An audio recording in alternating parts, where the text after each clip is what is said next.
I'm 34 years old, and relatively young, not a spring chicken, but relatively young. And I really feel like most of my life, I felt really kind of disillusioned with the political process. So the idea of like understanding local government, was just like a concept that went over my head, and I found it quite inaccessible.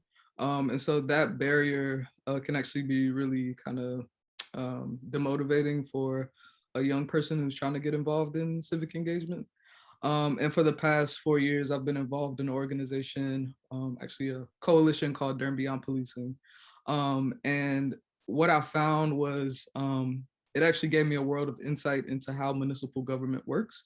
We would often be in fights, right, where we were asking like city council or the county commissioners if they could reallocate funding towards mental health resources. And what it really showed me is that every line item in a city or a county budget is actually a direct reflection of somebody's actual life in Durham, right? So that means like affordable housing, that means public transportation, that means whether or not you get to walk down the middle of the street or use a sidewalk, whether or not your neighborhood is well lit. And on the county side, right, it means schools, it means jails, it means our health department. And so really understanding that, I was like, wow, like running for city council means that I actually get to like impact change on like at scale for our 300,000 residents.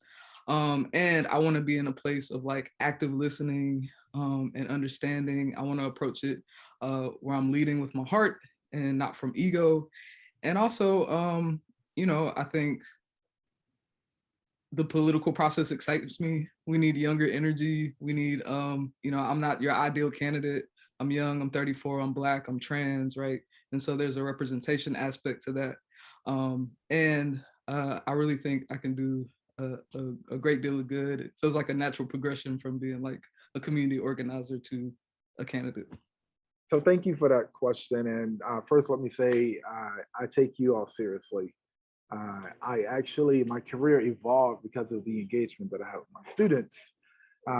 But the question is, why do I want to serve? It initially it wasn't me who wanted to serve. It was the folks that I was working with every day, the folks who I gave a job to, or my former students, my family.